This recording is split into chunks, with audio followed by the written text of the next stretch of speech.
When it comes to our print products, some things that I found helpful with a few of our products is just, again, using that really attention grabbing detail. So for a yard sign, I would definitely suggest having the services and the phone numbers be the pivotal part of that design.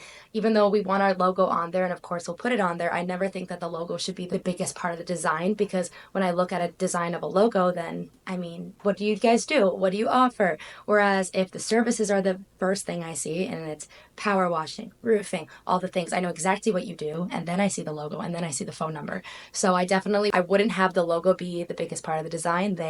So that's my biggest tip for yard signs in terms of making sure there's high turnover. Dave and Barin, our CEO, and his wife have also done a really great job by putting together yard sign playbook, and that will show you all of the data behind like what they've done with yard signs and how what's worked for them. What corners should you be putting on? Where should things sit on the design? So that will always be offered to you when buying yard signs through Dope Marketing, so you can use that as a resource as well. Another thing that I think is important for not only yard signs but every single design is a QR code. You should absolutely always have a QR code. And what I always explain to customers about that is, if you're wanting to target multiple markets, you're going to want to have the credibility of that logo on your yard sign or any highlights that says how many years in experience you have, so that you're reaching that older market that really cares about that credibility. But you're always going to want to have that QR code on there, because I can guarantee when if I'm driving by, I'm not going to think about like, okay, I'm going to write down every single thing I see on this yard sign.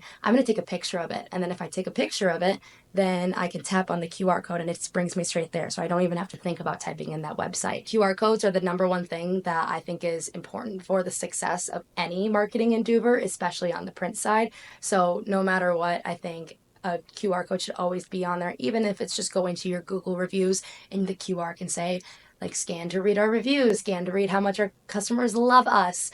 Just again, adding that extra credibility, and it kind of makes you seem like a legit business if you got that QR code on there. It's like, hey, like, we're on top of it. We're not just a service. We're not just a phone number sitting in front of you. We're a business and we'll take you seriously.